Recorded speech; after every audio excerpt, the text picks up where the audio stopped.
I do call it a skin club because remember, your skin represents you, especially certain parts of your skin.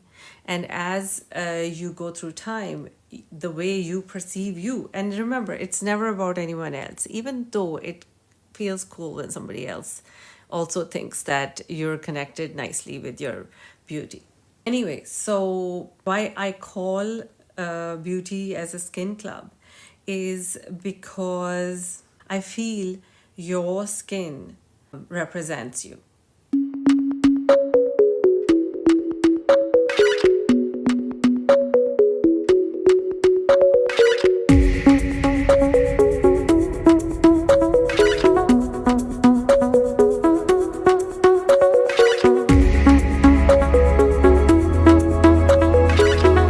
Hello, come join. This is Dr. Din at your service, and I am going live to answer some questions.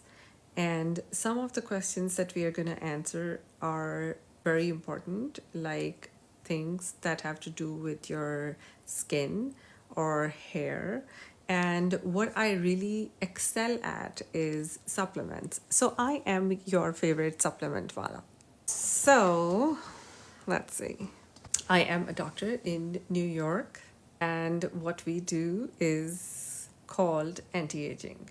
And we help people stay in touch with the perception of the beauty of their existence. And we help them stay connected because I am sure everybody experiences beauty in some form in their existence. But that connection is naturally there for some amount of years, but very soon, as you go through time and gravity and hormonal changes and weight changes and environment, whether it is external or internal, all these things come together and disconnect you or get you misaligned with your perception of self or the perception of the beauty of your existence. And what my work gets me to do is to help you preserve that connection with your self perception and keep it constant through time as you go through time. So that's what we do. So in other words, it's called anti-aging because remember, as you're aging, your system starts getting disintegrated. And then one of the things is to preserve it. So to preserve your system is a multi-pronged, multi-dimensional 3D, 4D, 5D approach. And what we help you do is to be able to see the whole and not miss some of the essential parts of it. So beauty is a multi-dimensional project. And yes, I do call it a skin club because remember, your skin represents you, especially certain parts of your skin. And as you go through time, the way you perceive you, and remember, it's never about anyone else, even though it feels cool when somebody else also thinks that you're connected nicely with your beauty. Anyway, so why I call beauty as a skin club is because I feel your skin represents you. It represents your internal chemistry. It represents stuff that you ate. It represents your genetic code. And it represents all the ancestors that came before you. If you have done cosmetic surgery, it represents your surgeon. It represents your whatever you did to it. So your skin is the fabric of your existence. And yes, it is a beauty, maybe a skin club. And all of us are at some point attached to or experience beauty in some form at some point in life. But as you get older, it's very natural to go through chemical misalignments and bodily disintegrations that lead you to just get misaligned with your perception of self. All right. And that's where my work comes in. So what I or doctors like myself do, we have become anti-aging and health and wellness specialists. Those are my areas of expertise. That's the reason people listen to me, and that's the reason that people come and see me. And my practice is in New York currently, but I'm slowly expanding to other cities of United States. For example, I'm in pursuit of California license because my boyfriend is from California, so I want to be in California, and I have clients who come from California to me. So anyway, so I want that when I go to California, I should be able to see them. Listen, I am like a skin tailor. And what also I do is that I'm your most favorite mixer of cocktails, intravenous cocktails. So I say that the best bars are no longer alcoholic because the best beverages are prepared as intravenous cocktails of minerals and nutrients that we place in your vein, thereby bypassing your gut biome altogether. All right. So, what is my favorite anti-aging treatment? I just had one of the anti-aging treatments just yesterday, which was the intravenous infusion for skin. So we call it skin infusions. Now, so these are basically minerals and nutrients that are water soluble, and we put them in an alkaline solution. There's no way for you to eat all these nutrients because you'll have to just graze all day long. And I don't even know if you'll be able to still process the gut biome. Your gut biome, especially when you are entering into the pauses of your life, is it gets to be just as jaded as you are. So it just doesn't open itself up and let you in. So that's one of the reasons that we basically ask you to take fat soluble vitamins orally. However, the water soluble vitamins, better just go through just let it bypass because there's such a big waste when you send it through the gut. When you're young, your gut is just like overactive and very, very efficient. But as you get older, it just gets to learn and it hardens. So it becomes, for some of the water soluble vitamins like vitamin C or let's say glutathione or B12, you may put it orally, but by the time it's going to get to gut, the biome will not be able to recognize it because these very fragile water soluble vitamins will get denatured as they get the acid bath in your stomach. Get it? So that's the reason that because they get denatured, they lose their shape and form. So when they're going through the gut biome, the biome looks at it and like, I don't recognize these people. It's like if you went somewhere and, somebody peeled away all your skin and right under it, you're just like another piece of flesh. Nobody will be able to recognize you. So if you go to your family may not recognize you.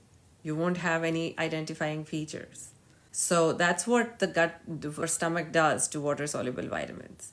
And then I feel that the other thing that happens is that when you take oral vitamins, a lot of these vitamins have a lot of preservatives that have been added to them because they will sit on some place's shelf for months and months and maybe even years before they make it to your shelf and sit there for months and months. So they have these preservatives, which when you are going to take those preservatives, what's going to happen? They'll just land in your liver. So the preservatives kind of stay in your system. Meanwhile, the vitamin is lost. So I feel that a lot of people, when they will tell you that, I take these 15 pills, and then like, let me see, are you okay? Because I'm sure that your liver is clogged.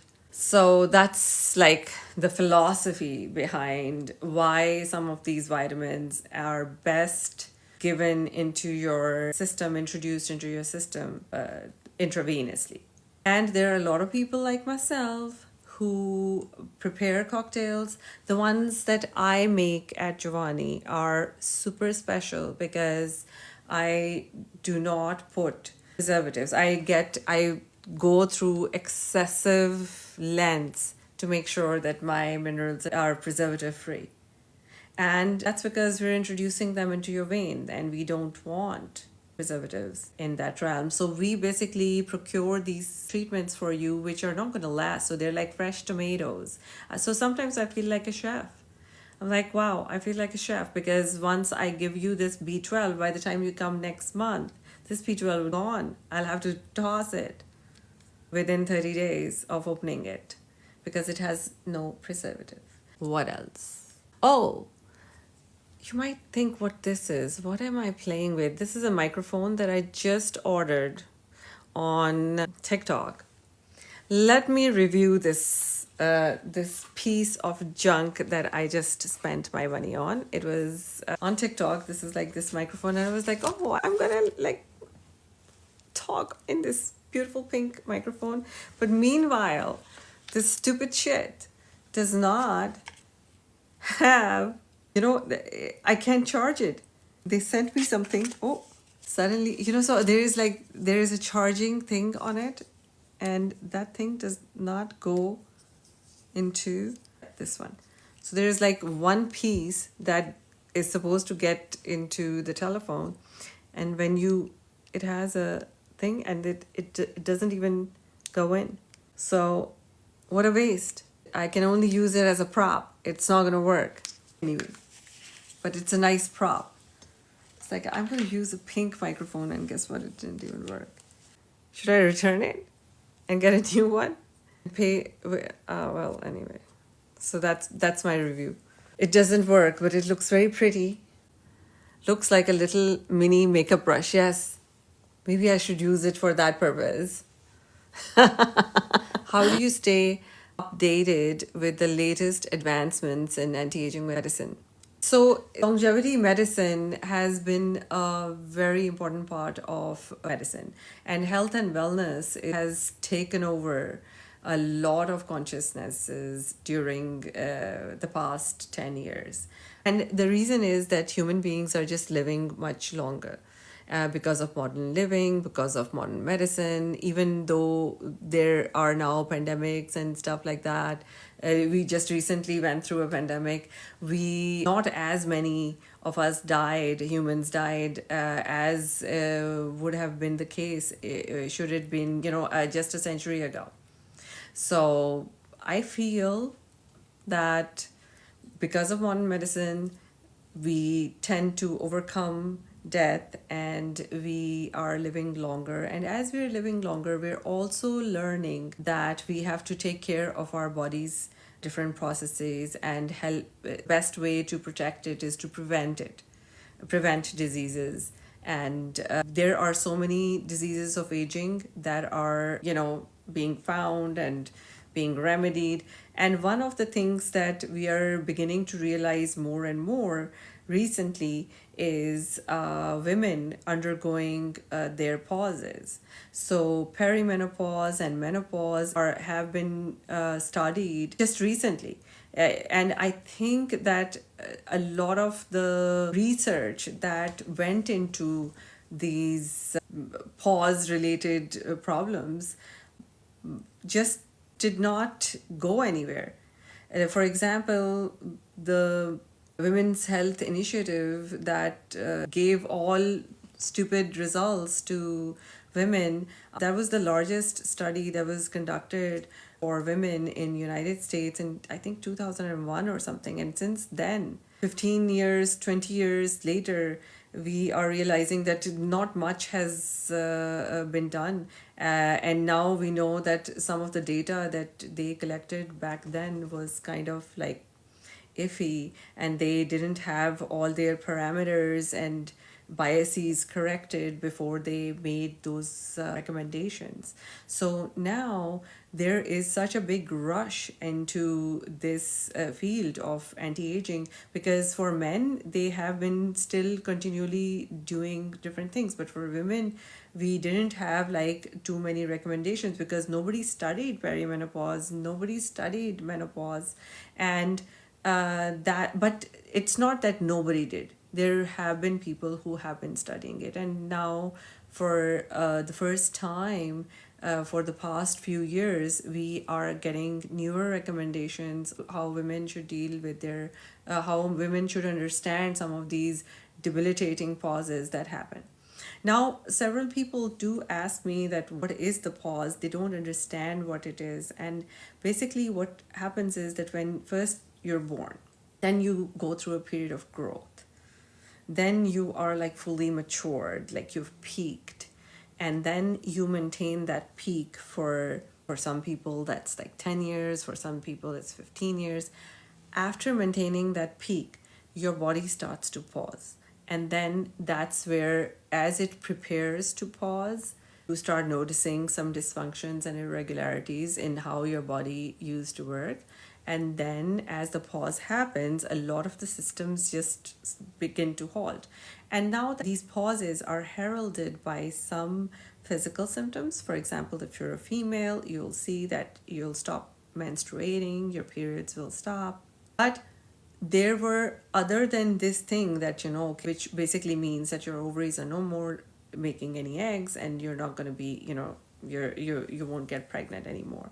However, this particular period, and a menopause is a place where you arrive after missing a period for a year. So that when you go to a doctor and you're like, I feel like I am having all these hot flashes and I'm having sleep disturbances and I'm constipated, I'm so dry and all my collagen is gone and my hair is falling out and I feel totally irritable and I have headaches and my migraines, my boobs hurt, my something.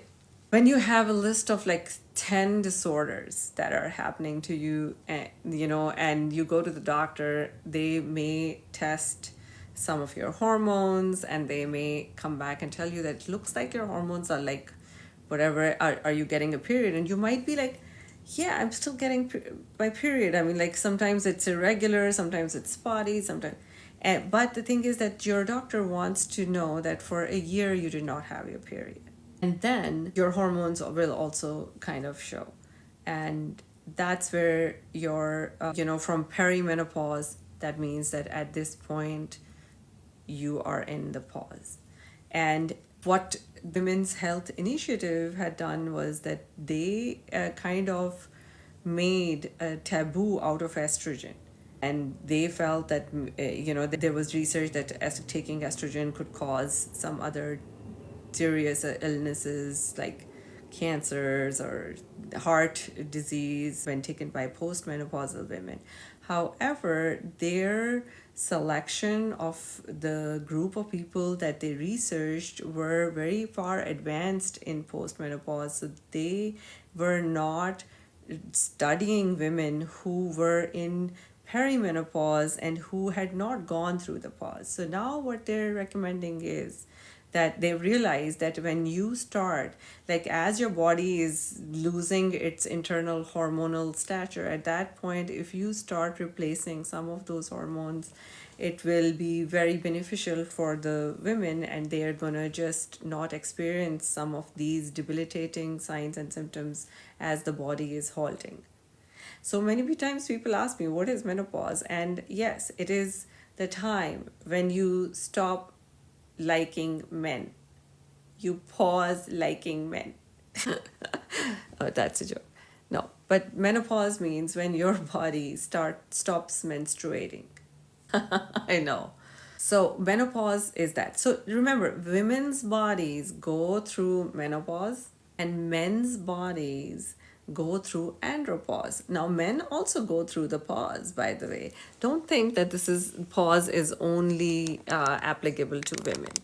The only thing is that, we are not as well studied because men like to study, men don't like to say that, oh, we're pausing. But men also pause because when men pause, they may start experiencing again a slowdown in their body, their weight gain. So menopause also has weight gain. Women will start noticing tires appearing around, and so weight gain and brain fog is a very important symptom of any pause. So whether you're a man or a woman, men also start gaining weight.